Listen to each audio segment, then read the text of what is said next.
Assalamualaikum teman-teman. Di video kali ini aku akan berbagi resep kalio daging.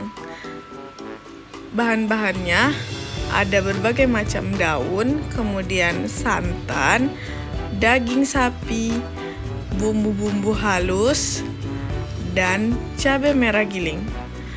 Siapkan wajan, masukkan semua bumbu halusnya, dimulai dari bawang putih, bawang merah, lengkuas, kunyit, jahe.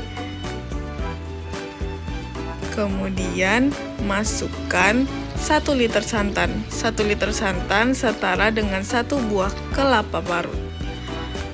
Nah, aduk agar tercampur dengan bumbu halusnya. Kemudian masukkan 3 sendok makan cabai merah giling.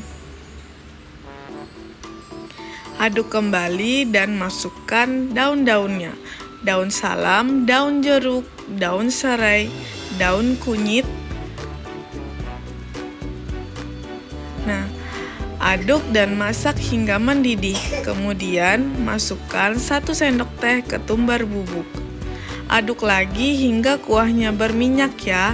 Kemudian masukkan 500 gram daging sapi dan tetelan.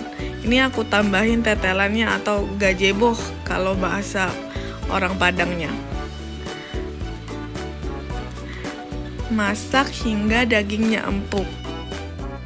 Masak sekitar 25 menit hingga 30 menit sampai dagingnya empuk. Jika sudah empuk, siap untuk dihidangkan.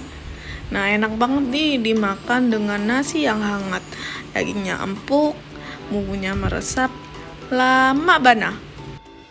Ayo buruan di-recook, enak banget loh ini. Terima kasih sudah menonton. Assalamualaikum warahmatullahi wabarakatuh.